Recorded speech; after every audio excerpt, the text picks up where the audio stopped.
नमस्कार मित्रांनो, मी सुबोध राऊळ.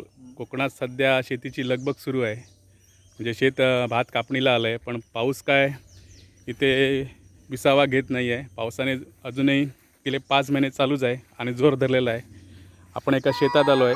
पाहूया भात शेती सध्या काय परिस्थिती आहे ती. पाऊस जोरात चालूच आहे, पण निसर्गाने आपली किमया दाखवायला सुरुवात केली आहे. पावसामुळे संपूर्ण भात हे जमीनदोस्त झालं आहे आणि पुन्हा त्या भाताला नवीन कोंब येण्याची प्रक्रिया चालू झाली आहे. आपण बघूया. आपण एका आंबेगावात एका शेतामध्ये आलो आहे.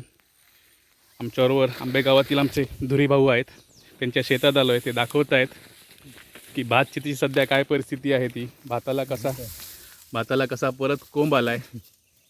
हे बघ, हा पहा, संपूर्ण भाताला परत कोंब आला आहे. पावसामुळे भात जमीनदोस्त झालं आहे आणि शेतकऱ्यांचं अशा प्रकारे कोकणात मोठ्या प्रमाणात नुकसान झालं आहे. भात शेती अक्षरशः पावसामुळे जमीनदोस्त झाली आहे. संपूर्ण महाराष्ट्रात पावसाने हाहाकार मांडला आहे. कोकणातही त्याच प्रमाणात पाऊस चालू आहे.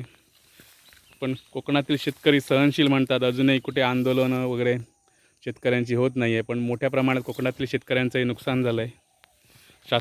शासनाने या शेतकऱ्यांकडे जरूर लक्ष द्यावं, पंचनामे करावेत आणि शासनाने शेतकऱ्यांना योग्य तो मोबदला दिला पाहिजे.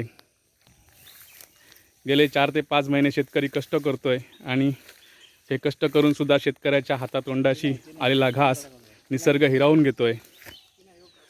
शासनाने याकडे निश्चितच लक्ष दिलं पाहिजे. शेतकऱ्यांच्या बांधावर जाऊन पंचनामा करून शेतकऱ्यांना योग्य तो मोबदला दिला पाहिजे.